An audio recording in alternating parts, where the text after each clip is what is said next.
What's up, guys? Cheeky little Q&A. Thought I'd do a cheeky little Saturday evening Q&A for my daily video. I'm on the 90-day video challenge. I haven't done a Q&A for a while.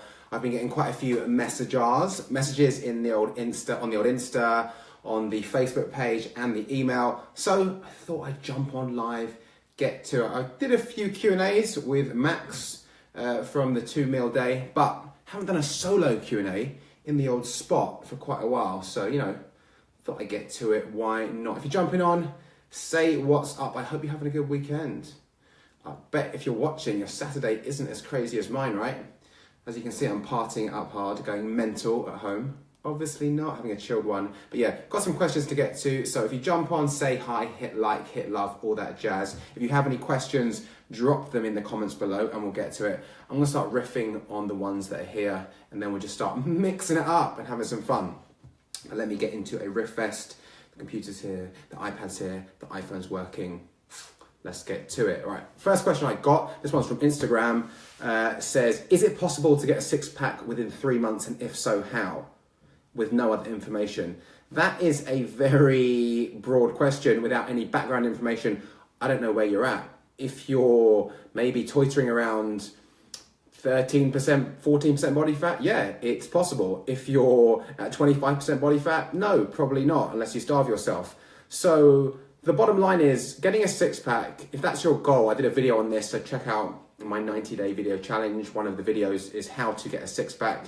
And the bottom line is, the steps that you need to take to get a six-pack and to get visible abs is going to be addressing your nutrition, getting into that calorie deficit, being consistent until you get down to around 13 to 15% body fat, doing full body workouts, so pushes, pulls, squats, lunges, deadlifts, toning, shaping your muscles all over, and then working abs once you start getting down to a lower body fat percentage, once we start seeing the top two abs. But if you're not addressing your nutrition, you're not doing full body compound exercises, full body workouts, and then you're just trying to do loads of abs, loads of sit-ups, loads of crunches, loads of core targeted exercises, you're gonna be wasting your time, you're gonna be spinning your wheels. So, I'm not gonna address that question in a nuanced way. I'm going to address how to get a six-pack in the broad picture, the broad scope. Calorie deficit, nutrition, good amount of protein, fats and carbs. Be consistent with that. That will strip the fat away. Consistency, obviously. Full body workouts, pushes, pulls, squats, lunges, deadlifts, all that good stuff in the gym. Shaping, toning your muscles. And then if you're consistent with the full body workouts, with the calorie deficit, addressing your nutrition, when you start to see your abs, this is for guys, normally around 13 to 15%, for girls, probably around 18 to 20%, then you start working the ab exercises. For those exercises, I'd advise stuff like leg raises, weighted crunches, weighted side bends. I like weighted stuff. And you don't have to do tons and tons of reps. You can do like 10 to 15 reps, but weight them, make sure you've got some resistance going through that. Some people logging on. Who have we got? Moyan. Hi, Moyan from Toronto. Thanks for logging on. Claire saying hi.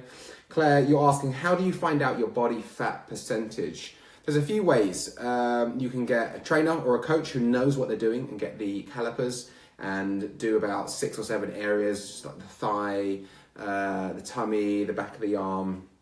There's a few, the back. There's a few areas to take them from, and then they get put through a formula.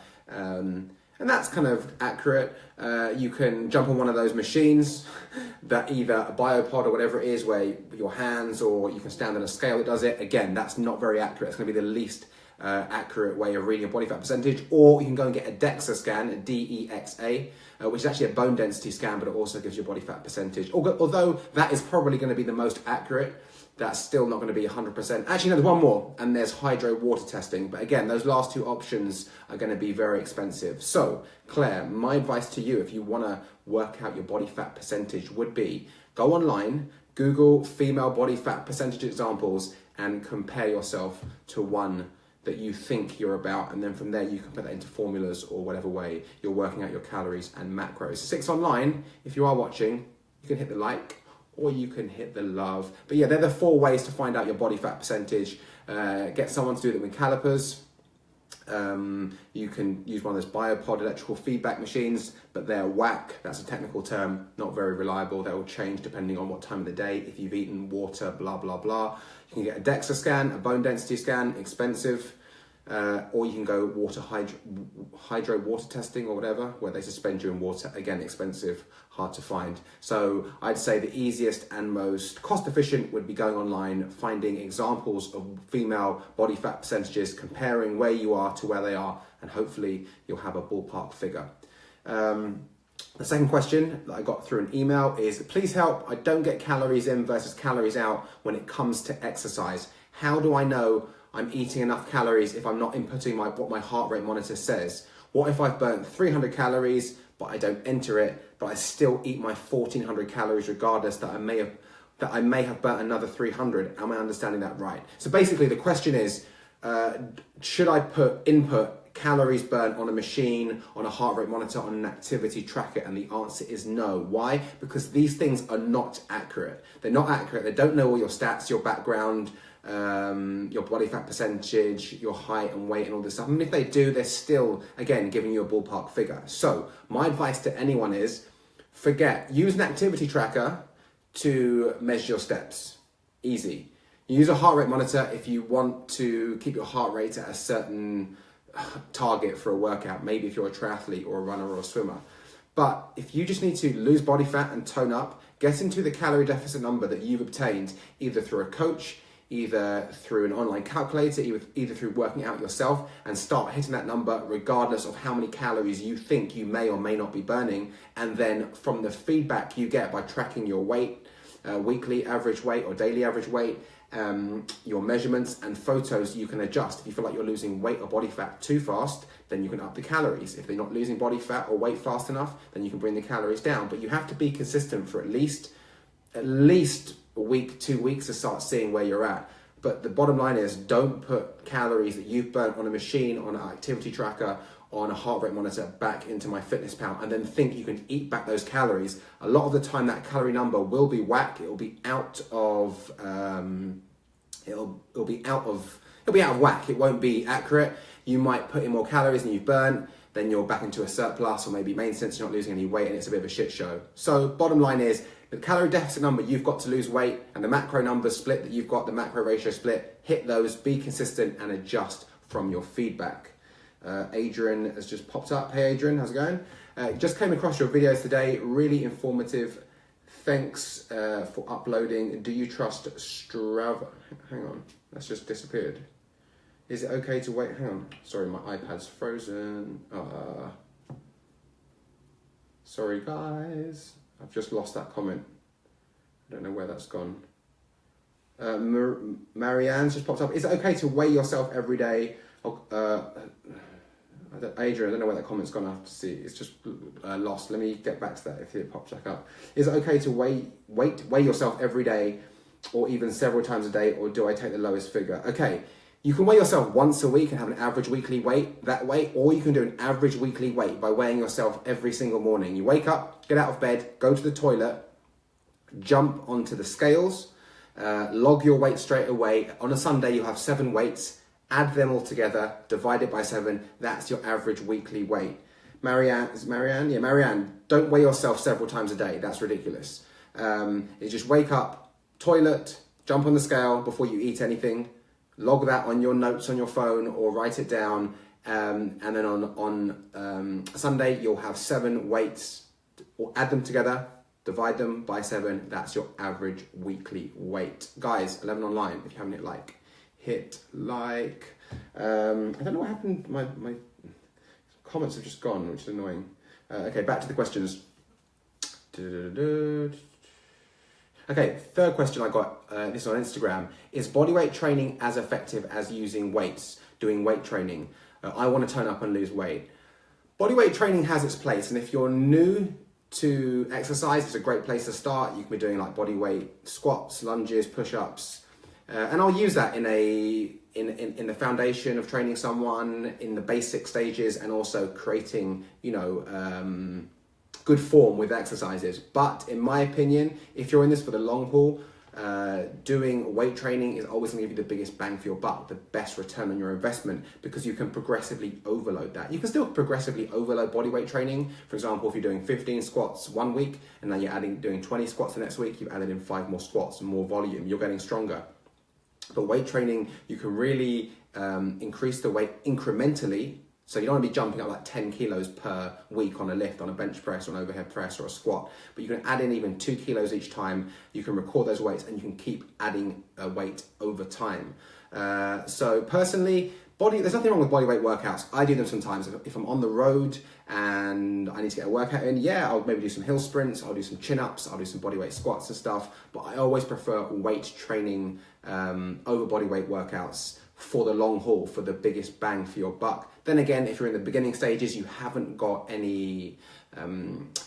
much money, or maybe you haven't got access to weights or kettlebells or dumbbells or whatever, start with body weight workouts. But at home, you can buy some dumbbells for cheap. You can buy some adjustable dumbbells for cheap. You can buy some kettlebells for cheap online, and you can do a mix of body weight, kettlebells, dumbbells, and you can still get a good workout in. And of course, you need to be addressing your nutrition as well to lose weight, lose body fat, and tone up. So weight training over body weight, but both are still applicable. Both are still good. Body weight's still good. Okay, fourth question I have here is, I'm trying to bulk up, but I'm conscious that my body fat percentage is also slowly on the rise. Historically, we are led to believe that in order to gain mass, we must bulk then cut. Is it possible to gain lean muscle mass while decreasing my body fat percentage? This is a nuanced kind of question that requires a nuanced kind of answer. And the bottom line is, yes, it is possible to gain muscle and lose body fat, and this is called a recomposition. The thing is, this is very finicky. It takes a certain type of person to really hit your calories, hit your macros for a long time without seeing much progress and still stick with that. For most people, I'd say if you want to bulk up, add muscle, but you're carrying too much body fat, you want to lose body fat first, maintain as much muscle mass as you can, and then start adding muscle mass after that. Then again, if you are someone who's finicky, someone who's very pedantic, OCD, I can be like that, and you can stay on that path for a long time, because to recomp, which is basically decreasing body fat and increasing muscle mass at the same time, you're going to have to probably be in a slight surplus, or maybe even maintenance on your workout days, and a slight deficit on your rest days. So you kind of end the week around maintenance, maybe a tiny bit over. And like I said, it takes a very disciplined kind of disciplined person who can be pedantic to hit your calories and macros and be consistent for like 6, 8, 12 months and change your body shape. So it is possible, but because most people haven't got that discipline and they end up, stopping and starting, and the graph looks like that with progress, I'd say cut first, lose body fat, decrease body fat first, get down to a place where you're happy or trying to maintain as much muscle mass as possible. How do you do that? You keep lifting heavy weights, heavy in relation to you, and then you go into a calorie deficit. Nothing too harsh, nothing too crazy. You have a good amount of protein. You lift heavy and hit your protein goals, so you maintain your lean tissue. And then when you get to a place where you're happy, you're lean, whatever percentage or visuals that you like, from there you can start to go into a lean bulk.